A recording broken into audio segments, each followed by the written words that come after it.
വയനാട്ടിലുണ്ടായ ഉരുൾപൊട്ടൽ ദുരന്തത്തിൽ മരിച്ച തിരിച്ചറിയാത്ത 22 പേരുടെ മൃതദേഹങ്ങൾ ഇന്ന് സംസ്കരിച്ചു. ഹാരിസൺ മലയാളം പ്ലാന്റേഷന്റെ ഭൂമിയിൽ നടന്ന സംസ്കാര കർമ്മങ്ങൾ സർവമത പ്രാർത്ഥനയോടെയാണ് നടത്തിയത്. മൃതദേഹങ്ങളിൽ കൂടുതലും തിരിച്ചറിയാത്ത ശരീരഭാഗങ്ങൾ മാത്രമായിരുന്നു.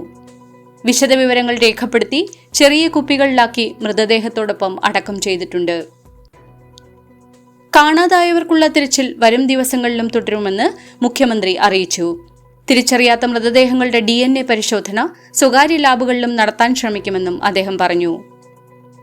ഉരുൾപൊട്ടൽ മേഖലയിലെ അപകടകാരികളായ കെട്ടിടങ്ങൾ പൊളിച്ചുമാറ്റാനുള്ള നടപടിയെടുക്കുമെന്നും തകർന്ന കെട്ടിടങ്ങളുടെ നഷ്ടപരിഹാരം നൽകാനുള്ള കണക്കെടുപ്പ് നടത്തുമെന്നും മുഖ്യമന്ത്രി പറഞ്ഞു. ദുരിതബാധിതരെ നിലവിലുള്ള സ്കൂൾ കെട്ടിടങ്ങളിൽ നിന്നും സുരക്ഷിതമായ മറ്റ് സ്ഥലങ്ങളിലേക്ക് മാറ്റിപ്പാർപ്പിക്കുമെന്നും അതിനുള്ള നടപടികൾ പുരോഗമിക്കുകയാണെന്നും ശ്രീ പിണറായി വിജയൻ വാർത്താസമ്മേളനത്തിൽ വ്യക്തമാക്കി.